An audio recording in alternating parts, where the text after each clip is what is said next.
Mhleli uNazaretha unyazi lezulu. Ngicela ngaNazaretha ingcwele ukuphakama kwami phambi kwebandla naphambi kwaNkulunkulu uqobo. Kungabi yize kodwa kube yiphunge lihle. Amen.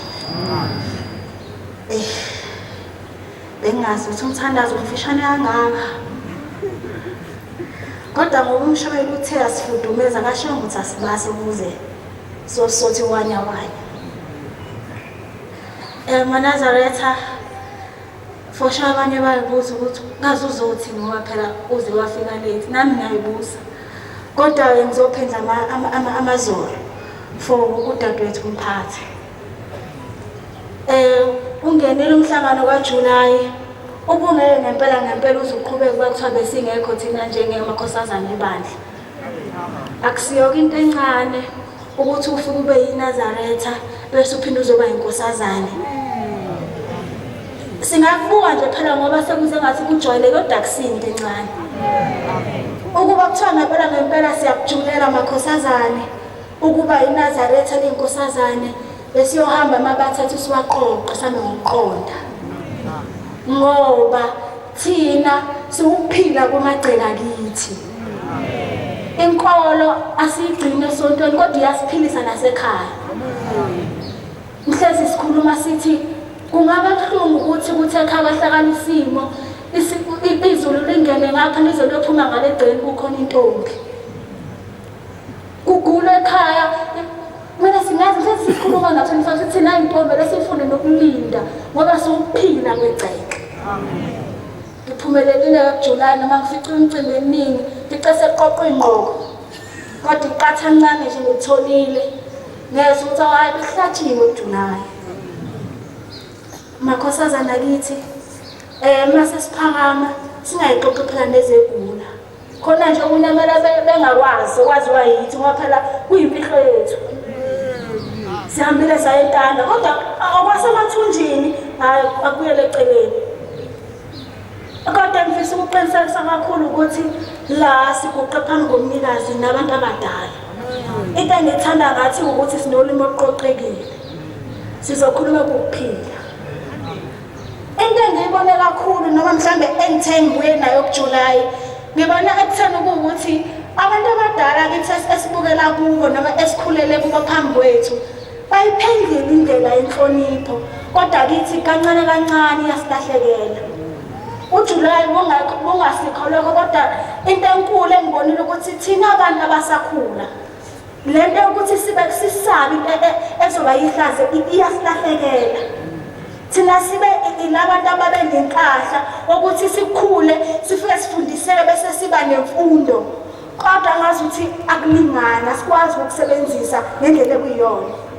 Ngoba uNkulunkulu ngeke akhale kangaka uma kuwukuthi ngempela sikwazi ukufunda kwethu nokufundiseka sikusebenzise ngendlela elungile.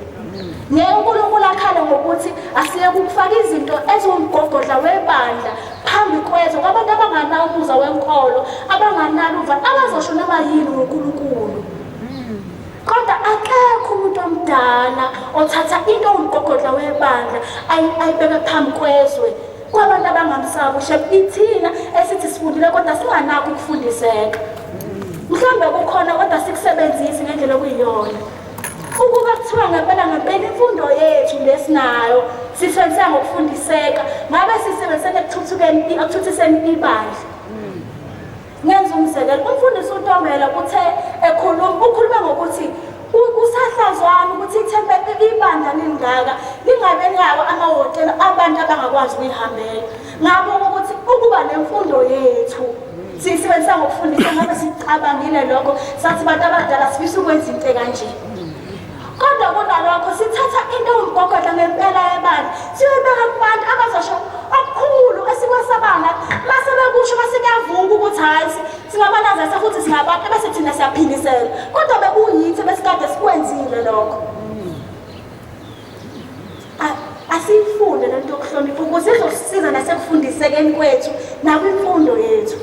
Noma singaze sigogode sibe namajazi sibe nani intombi zakithi kodwa makuwukuthi asifundisekile angeke size silesabe ihlazo.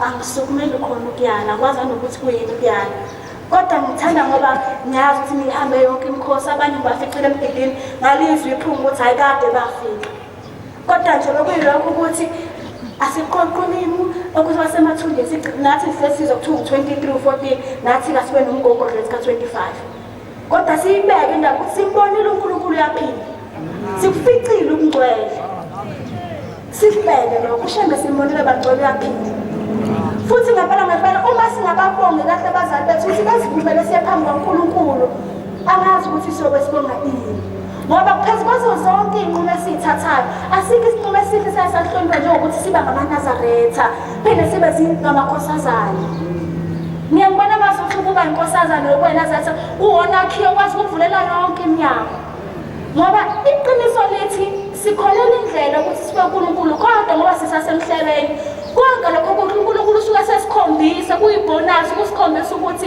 ukhona uNkulunkulu ngoba thina abantu siyabantu abakholela ey'ntweni ey'thintekayo uma ngathiwa njalo sikholela ekutheni inkosi ibusise ngeke size sikholwe sifuna nje size sibone ukuthi hayi uNkulunkulu wathengela abantu imoto uNkulunkulu wapha abantu umsebenzi ebese siyakholwa ngiyangithi abantu abakude noshembe bakholwa kakhulu ngoba baphilela ezwini thina kumele sambe sithi sizovuselela sishisa impepho ukuze sibone ukuthi inkolo isakhona yini noma ngeze ukwanda kade ngiyacela ukuthi singathi umbopho uyintandane sibaningi kangaka Nkosi busenikuzile enhle yasebuhleni bamaNazaretha uNyazi lwezulu amen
Inkosi inkulu yasebuhleni bamaNazaretha amen Siyabonga ithuba kubaba sesiphe lona singamakhosazana esiyintaba yepheza yonyazi lwezulu. Amen. Manazaretha sihambile nambe ngomunye ke obemenyiwe emhlanganweni kaJuly. Sihambile saya kuJuly, sahamba sayintanda siyoyalwa ke nangakho konke ukuyiphatha indlela ofanele siyiphathe ngayo. Sabuya ebuhleni sagida yonke imigidi yesikhombisa. Kukhunyiwe ke kakhulu ngokuyiphatha kwamakhosazane ebuhleni bamaNazaretha anti basiyalile kakhulu. Ngizokusho nje eManazaretha ukuthi ngithi unyazi luNkulunkulu. Amen. MaNazaretha unyazi liyaphila futhi liyasithanda. Amen. Hayi yazi mangicabanga, hayi angazi ukuthi yini engangihlukanisa noMnazaretha. Hayi thina izinto enkulu kakhulu. Siyacela nje ukuthi uNkulunkulu asikhumbule nje siyiphathe kahle size siphume ngenansuka ehlaza ebukhosazaneni. Amen.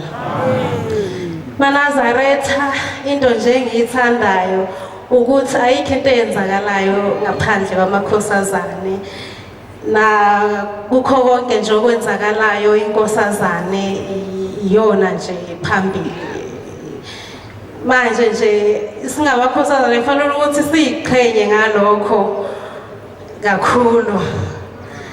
Sihambile ke besisebuhleni sagida yonke imigidi. Sase anti bathe mabesiyala uAnti Madakazela ngiyakhumbula nje esitshela ukuthi amakhosazane iMnazaretha bekhuluma kakhulu ngeMnazaretha ukuthi wayekhuluma lapha ezibukweni ekhuluma ke ngendaba yomjafethe ukuthi laba amaploya lawo 5 ukuthi ayikade awani enkosazaneni. Wayesasitshela ukuthi lamaploya la amathathu eMnazaretheni akusiwona awamakhosazane. Lokhu okwenzekwayo bona abakwazi. uMnazaretha wenkosazane uba namaploya awu5 imigqa le ewu5. Lawa amathathu akuwona wenkosazane abakwazi bona lokho baqabuka nje manje. Ngakho ke wayegcizelela kakhulu ukuthi akubuyele emthethweni omdala kwenziwe umthetho kaBhombela amaNazaretha. Amen. Ngakho ke ubaba uMkhawela noma wethu wabehlezi besiyala ngokuthi kubuyele emthethweni kaBhombela. Ngiyacabanga ukuthi nala ekhaya amakhosazane abazali bazozama ukuthi bethungele amakhosazane iMnazaretha lefunekayo nolayini abawu5 hayi abathathu, ngoba uAnti Madakazela wagcizelela ukuthi olayini abathatha bona ababazi enkosazaneni babawu5 njengakumjafethe kumjafethe bawu5. Siyacela ke boma bethu ukuthi ke silalele bese siyenza amakhosazane sathima base kwaphinde kwakhulunywa. Ngizocela ukuthi ngibe mfisha ngoba ngishaya uvalo.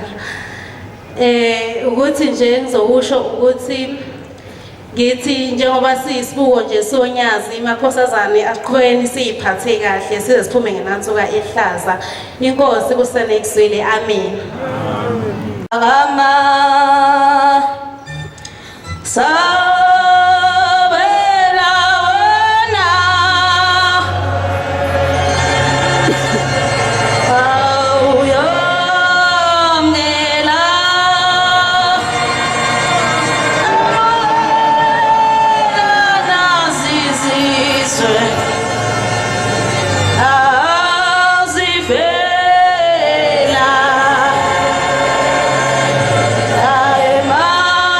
Kumbili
ngiyayikhetha inkosi yasebuhleni bamaNazaretha. AmaNazaretha ngisho uvalo. Ngizocela uNkulunkulu abe ngakimi. Ebese ngabe mude ngidedele odadewethu abasafuna ukukhuluma. Mina-ke bengithi uBobo uzogeqa ngoba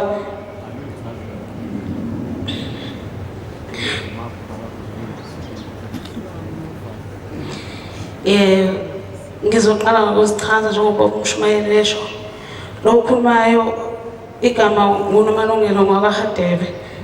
Ekhaya kusemahlabathini ethempelini Sinethemba Thempeli. Ngaphansi kababa uMshumayeli uMncwangu. La eGoli ngafika ngokuzofunda ngaze ngaqeda uShemba wangibusisa ngentokoza khona futhi la eGoli. Ngafika ngo-2020 amen. Nami ngizosuma nokubonga kuShembe noma ngaphumelelanga kuJulayi ukuya emkhosini yonke edibekwe amakhosazana. Kodwa uShembe wangimema ukuthi ngiyo ukuyovala umhlangano. Ngawo ngamatofu uNkulunkulu asiphe wona. Ngafika ebuhleni ngabona ngangubuli nje ebuhleni inhliziyo yami ebuhlungu kakhulu ukuthi angiyi kodwa ngangakhala kakhulu ngoba uNkulunkulu wayazi ukuthi ngikuphi. Ngafika ngoSabatha lokuvala masifika uNkulunkulu wakhuluma amazwi angafikanga kahle engawezwa emabi mewakhuluma ngathi ngentsha yebandla. Wazi waphimisa ukuthi uShembe siyomlalela kaze uyovelaphi.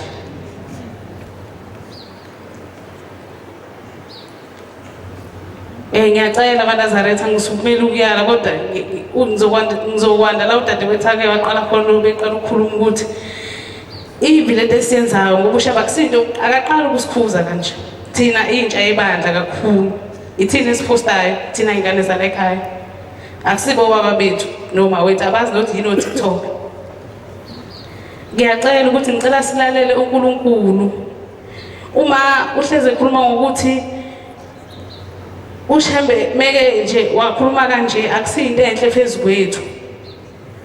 Singahambe sizilandela iqalekiso ngoNkulunkulu ngoba adesha udadewethu ukuthi into eyisho abantu ngoShembe kula ma social media nimfaka kuwo la wahleze ekhala ngawo ukuthi cela ningamposti.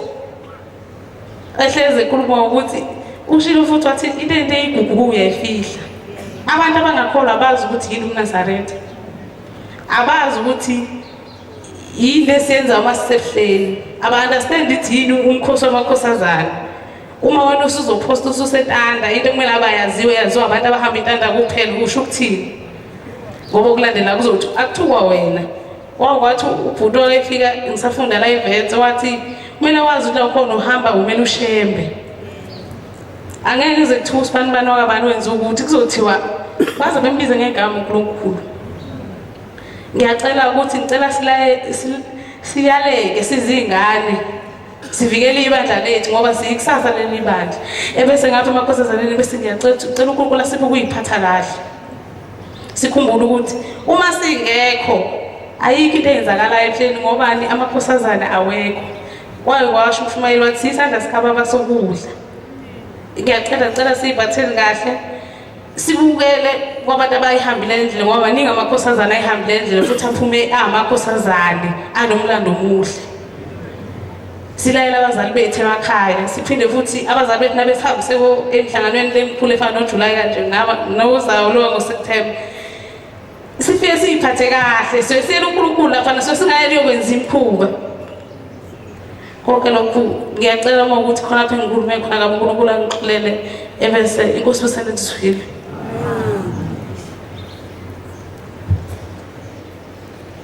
Yes,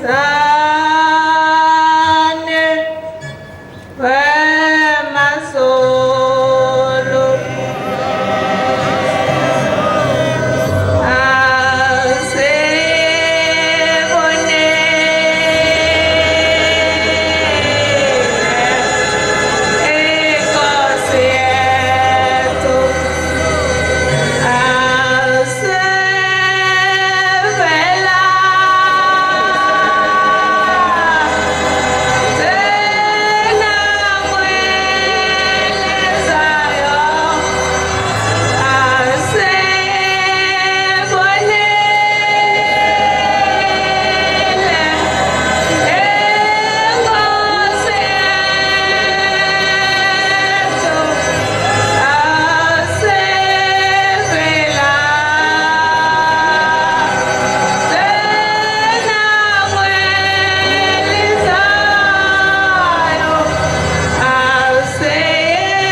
ngiyayikhetha inkosi yasebuhleni bamaNazaretha.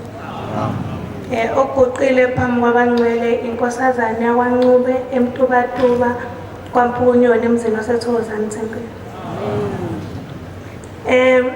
Baye bethi abantu abadala mangabe siye emzini kaShembe bethi tanami uyiphathe kahle laphayana ngoba la uyakhona ubuya nesiqalekiso ubuya nesibusiso.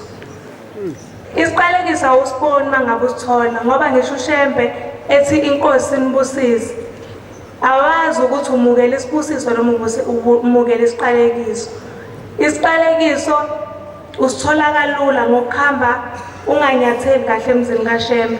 Kwesinye isikhathi usungaboni ukuthi usuhamba ngendlela engayiyo kodwa uShembe masethi inkosi inibusise usuke ebusisa lokhu wena obukwenza emzini wakhe. Sebekhulumile bathi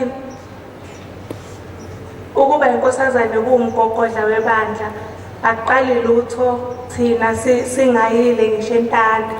Umbuzo uthi thina njengamakhosazane siyawazi yini umsebenzi esiwubekelwe kuleli bandla? Ngoba o-anti bayakhala kakhulu ngathi inhlonipho iyasilahlekela and sesibaningi kakhulu kunzima nokuthi bakwazi ukusilawula. Ngiyafisa uShembe abapha amandla ukuthi bekwazi ukusilawula yize sibaningi siba nje ebese nathi esipha inhlonipho yokuthi sibalalele ngoba ngeke kuthi njalo ngoJulayi o-anti masibuya entanda bazobuya bezokhala ngathi kubaba. Ngiyafisa singamakhosazane ukuthi singakwazi ukuthi mangabe kiwe entanda sikwazi ukukhava isikhathi ngoba inkonzo njengamanje isiqala sathe ukukhanya ngenxa yokuthi kuba mnyama gcine singakwazi ukuthi sithamele kahle inkonzo. Ngiyafisa ukuthi sikwazi ukusheshe siphumelele sizwe lencwadi efunda laphayana ngoba iyona ezokwazi ukusenza sikwazi ukuhlonipha inkolo yobuNazaretha, sihloniphe imizwa kaShembe esuke sihambela kuyona. U-anti kwathi sekuphela inkonzo entanda ngizothi isiguqo esacela u-anti. Lesa siguqo sikhulu kakhulu mhlawumbe abanye besazange besinake kodwa kwathi mekuphela umthandazo wasethi u-anti uyacela singamakhosazane sithandaze. Umthandazo esiwuthandazelayo sithi sicela inkosi iphe abantwana lamakhosazane amboza sekungafanele ukuthi amboze. Ayikho ncane leyanto mkhulu lo mthandazo wocela u-anti. Mhlawumbe abanye nje bavuma wathiwa amen kodwa bengezwe ukuthi kahle kahle inkulu kangakanani leyanto ngoba kwakhona ukuthi kuze kufike ekuthandeni kucele lo mthandazo akukho kuhle. Khomba ukuthi thina njengamakhosazane siyayikhohlwa ukuthi siyini, siyakhohlwa futhi lokho esisuke siyalela ukuthi sikwenze. Inkosi ibusise nekuzweni.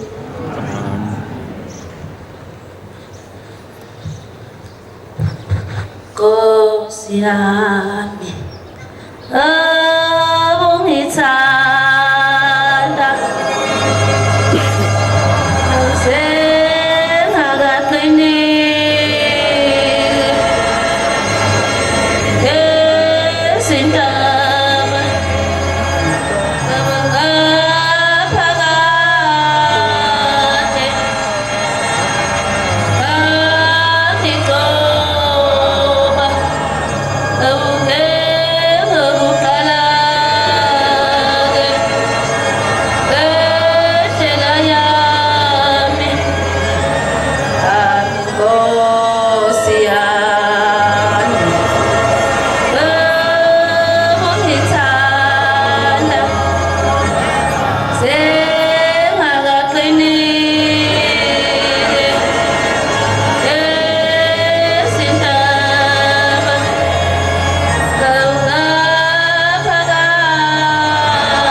uNhlangase nokulinda kwaNongoma ePhama Mthempeni. So sizosukuma nokuyibongela ithuba sesiphiwa kumshumayeli ukuthi sifudumezele omama bethu. Sibonga ukuthi uShembu Nyazizulu kade esimemile kuJulayi ngoba bathi yonke into yala ekhaya ihamba ngomengo.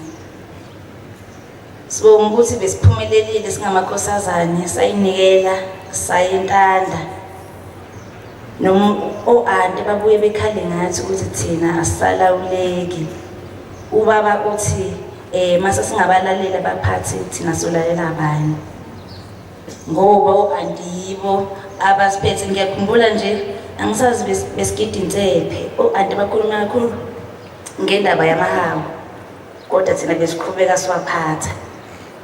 Uma besibiza o-anti eceleni basho ukuthi thina lokho abangakufuni siyakulalela ngoba bathi khona kade bebabuza emaceleni ukuthi bezwa kuthiwa anti mase siqubula ababadingi olesi kodwa lokho bayakwazi ukufulela u-anti bekhonfeni kodwa indaba yamahawu lokhu bayisho egibisile thina lutho ukuyilalela.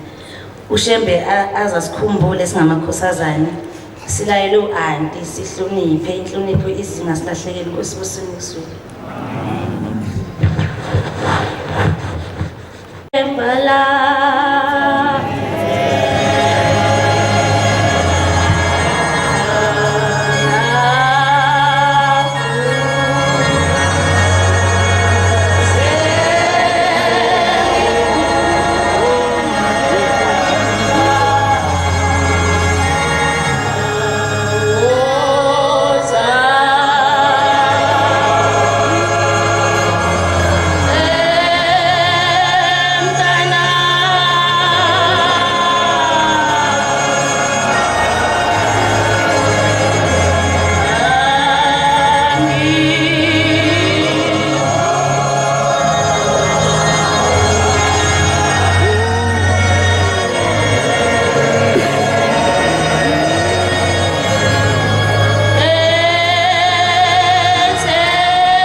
Nazaretha ugoqe phambi kwendlu inkosazane yakwaMbatha eBhulo ngaphansi kwamshumayeli uZondi nomkhokheli uZondi umfundisi uNdlovu. Phakama nokubonga ithuba eseliphiwa baba umshumayeli Manazaretha kunzima ukuguqa le ndawo iyashisa. Ngoba babadala nabo bahlezi bethi babantwana kangakanani kethini sabantwana abancane. Kepha uNkulunkulu uthi mawusaba ngaye nawe uyakwesaba ngawe. Ngiyacela ukuthi uNkulunkulu angiphe isibindi sokukhuluma ngaye ngoba siyayazi imisebenzi yakhe. Ngiyabonga nami ukuthi uNkulunkulu ukwazile ukungimema ngaphumelela emkhosini omkhulu wamakhosazane. Amakhosazane ngoba sebeshilo udadewethu ukuthi amakhosazane awumgogodla waleli bandla. Siyacela ukuthi uNkulunkulu angathi angasiphi ukuthi sikwazi ukuthi sikufane lokho. Uthi noma uhamba ungagqokile ibhayi uzihambele ubonakala ukuthi uyinkosazane lekhaya. Uthi omunye ubaba ngelinye ilanga uthi kukhona inkosana eyayilobola. Mase silobola lenkosana isikhombile inkomo ezoyihambisa kwabomakoti ekhweni lakhe. Bese kufika ilanga lokuthi sekumele ihambe inkomo. Ithi yabheka enye inkomo kule nkomo ebizikhombile imithi. Bese le nkosana ithi ibona ukuthi ngeke ikwazi ukuhambisa le nkomo ngoba imithi ifune ukuyishintsha. Mayishintsha le nkomo ishintshe ngenye inkomo bese kuhamba isikhathi sebeshadile umakoti engabathola abantwana. Mengasabathola abantwana bahambe bayobika enkosini. Athi ubaba uyakhumbula ngelangelo ukuthi uthola inkomo ukuthi isimithi uyishintshe. Izalukwazi zabuka amakoti zasekhweni lakho azikuthanda ngalokho ukuthi wena awubathandeli sho usibona into enhle ukuthi shuthi le nkomo izothi ifika ibe futhi izala inkonyane. Ingakho abantwana ningabatholi. So Manazaretha siyacela ukuthi uNkulunkulu ngathi angasikhumbula ukuthi izinto ezinhle singabheki ukuthi izinto ezinhle sicela kushebhe kuphela thina singamenzeli izinto ezinhle. Noma unikela mhlawumbe unikela ngento eyisilwane ubona ukuthi yinhle kakhulu le ukhethe obona nawe ukuthi awusayithanda cha kumele ukhethe le enhle khona uNkulunkulu ezokwamukelisa nawe okuhle. Ngiyabonga ngicela uNkulunkulu abusiseni kuzwini.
Ngisukuma nokuyikhetha inkosi enkulu yasebuhleni nonyazi lwezulu. Amen.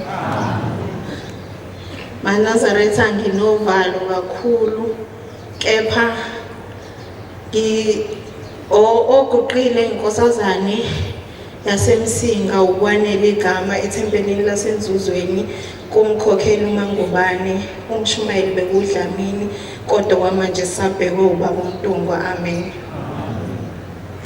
Ngizoqala ngokubonga kakhulu ithuba esinikezwe umshumayeli, ithuba elikhulu kakhulu kuba thina intshali leli bandla sifakaze ngesikwaziyo nesakubonayo ngonyazi lezulu. Amen.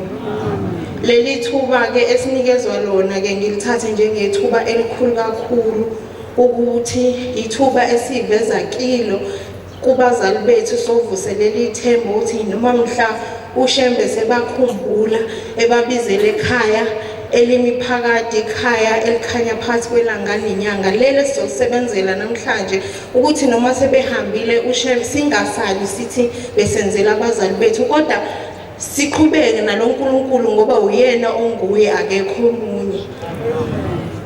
MaNazaretha ngizobonga uthando uShembe angithande ngalo ngoba bekuJuly bengikhona emkhosini umkhosini wamakhosazane owethuke umkhosi wamakhosazane kuleli thempeli waqala ngomhla ka-24 Juni la umkhokheli esahamba naye saya ehholo wayosibheka khona ukuthi ngoba sihamba nje sikufanele yini. Nakho lokho siyakubonga kakhulu. Ngibonga nakho ukuthi ngathi mangifika la eGoli ngase ngithola ithempeli elinomthetho nelinoluthando kangaka.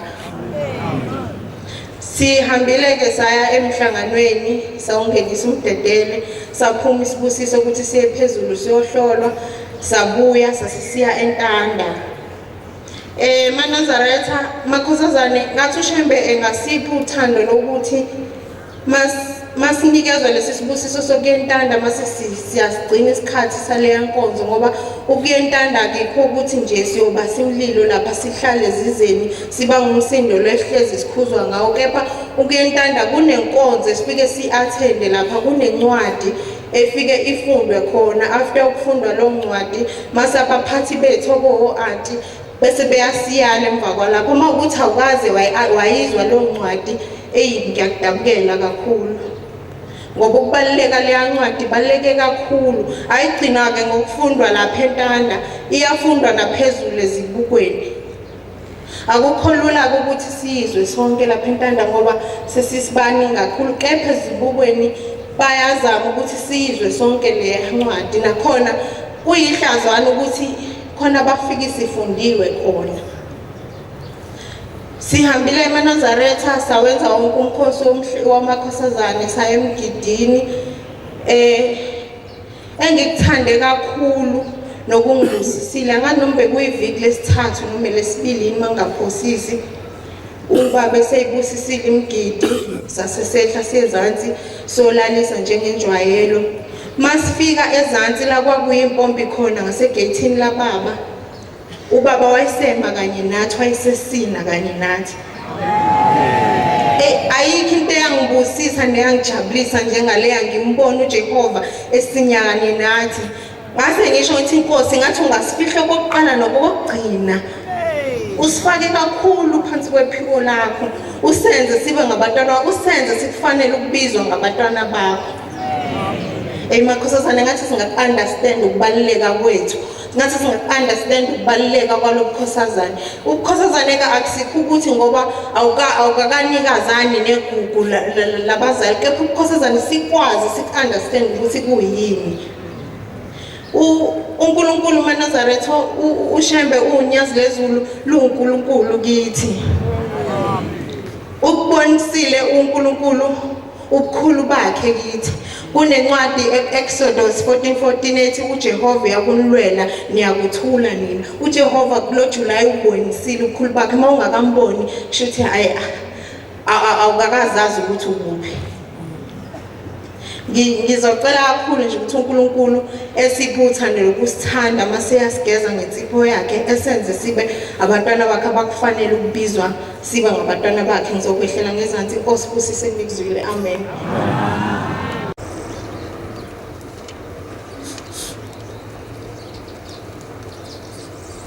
Yes, usimina ngedwa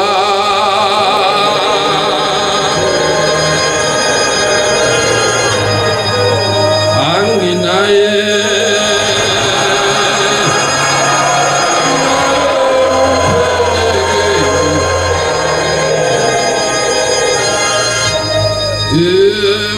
Baba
kakhulu.